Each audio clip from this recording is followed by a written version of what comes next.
Antes de começar este vídeo, não esqueça de deixar o seu like, se inscrever no canal e ativar o sininho de notificações.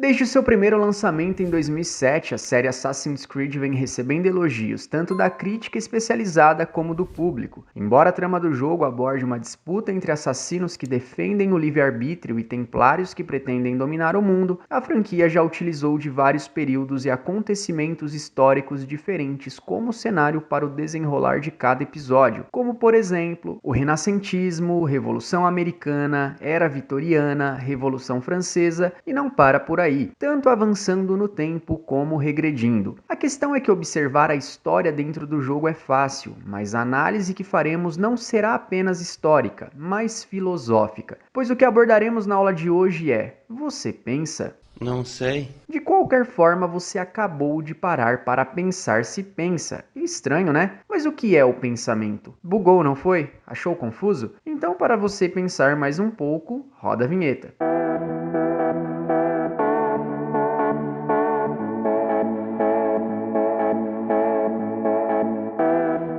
Assassin's Creed Odyssey se passa em 431 anos antes de Cristo. Conta a história da Guerra do Peloponeso, que foi travada na Grécia Antiga. O jogador assume o papel de uma criança exilada que luta para defender as pessoas e é um descendente do rei espartano Leônidas I, sendo capaz de lutar por Atenas ou por Esparta. Durante o desfecho da história, o seu personagem pode desenvolver ações como mentir, ser pacífico em suas respostas ou até mesmo agressivo, dando ao jogador uma experiência de influenciar nos acontecimentos e na personalidade de seu personagem. Acha que Zeus me abençoaria com uma águia igual ele abençoou você, Alexios?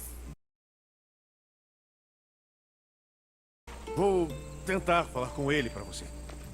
Finalmente! Mas aqui faremos uma análise, pois de qual lado você ficaria? Espartanos ou atenienses? Quem está errado? O que é certo ou errado? Pois bem, o jogo possibilita ao estudante justamente uma análise para a reflexão e o desenvolvimento do pensar, observar os fatos e acontecimentos, adquirir um papel investigativo e formular em sua mente uma análise crítica do que está acontecendo e quais ações ou atitudes tomar. É interessante pensar a respeito, pois o professor de filosofia aborda em sala a diferença entre o senso comum e o senso crítico, pois pensar todos pensam, mas isso não significa que o seu pensamento seja uma reflexão. Às vezes é apenas uma projeção do pensamento de outro, o que podemos definir como senso comum. Observe um exemplo. Desde criança ouvimos que o número 13 traz azar, principalmente em uma sexta-feira. Você pode muitas das vezes nem se atentar ao dia da semana, mas quando percebe em um calendário ou na agenda de seu celular que é dia 13 e cai na sexta-feira, você pensa a respeito da tão assustadora sexta-feira 13. E isso acontece porque você já traz dentro de si esse pensamento, que embora seja desenvolvido em você, nunca foi questionado por quê. Então pensar todos pensam, mas desenvolver a reflexão e assim questionar é diferente de apenas reproduzir o que já está enraizado em você. Podemos aqui entender a importância do termo filosofar, pois a filosofia é a área responsável pelo estudo da reflexão, mas praticar a reflexão é filosofar durante os tantos questionamentos que podemos fazer. Aqui vamos destacar um trecho do jogo em que você, em uma missão, é abordado por Sócrates, onde ele, utilizando do seu tão famoso método socrático, aplica em você a maiêutica, que consiste na multiplicação de perguntas, induzindo você na descoberta de suas próprias verdades e na conceituação geral de um objeto. Observe. Mas que belo cavalo, Sócrates.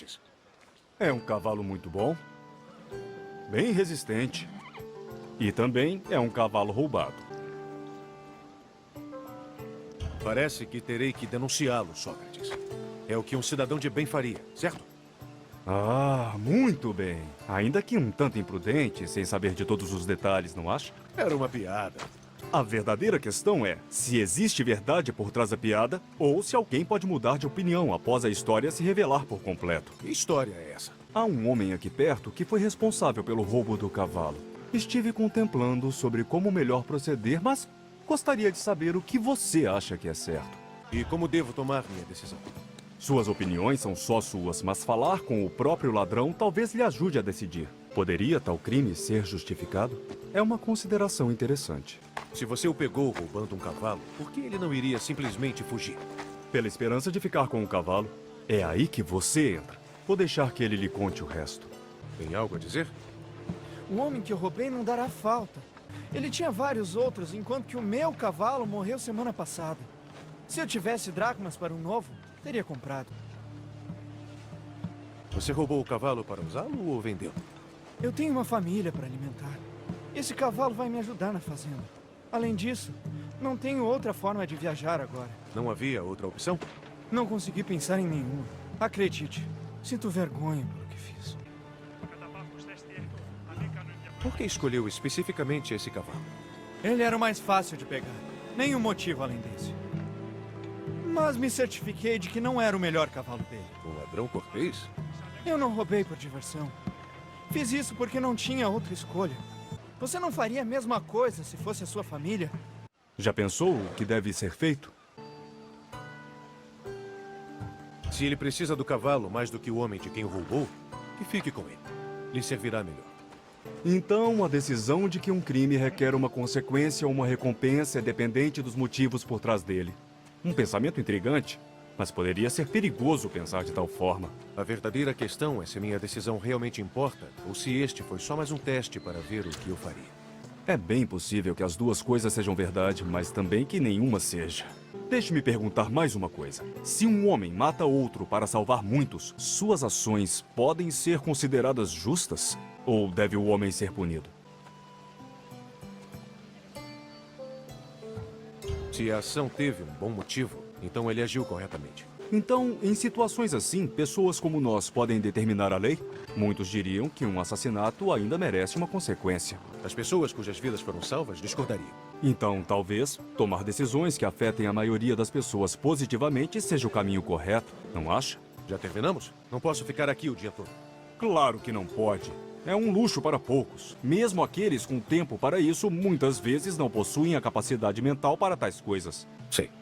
Podemos perceber nitidamente no jogo que o jovem tem total liberdade para responder de acordo com o seu ponto de vista, baseado no que acha ser certo ou errado, embora ele ainda possa ser motivado por pensamentos que envolvam o senso comum. Um exemplo aplicado a esta mesma missão, denominada de acavalado, em que facilmente um jovem condenaria a ação do ladrão baseada em falas ou influências sofridas pelas pessoas que ele convive em sua vida, ou até mesmo dada questões culturais que já estão inseridas em si, nem levando em consideração a análise dos motivos pelo qual a pessoa roubou. Mas é justamente essa a função da filosofia, fazer com que através das tantas experiências vividas no jogo, aos poucos o estudante comece a olhar além do seu ponto de vista e refletir sobre o meio e as condições que podem fazer o ser humano tomar certas atitudes. É importante que você entenda que a filosofia se baseia no pensar, mas de forma que você exercite a sua mente buscando questionar e compreender as situações através das afirmações e oposições que possam surgir. Então, baseado na habilidade, elaborar hipóteses e questões a partir das leituras e debates realizados, descreva um momento no jogo em que tomou uma decisão que até mesmo para você foi inesperada, devido à reflexão que realizou sobre o fato, caso tenha optado por punir ou absolver um determinado personagem. Lembrando que a missão destacada no vídeo não vale. Desde já um forte abraço, fiquem com Deus e até a próxima.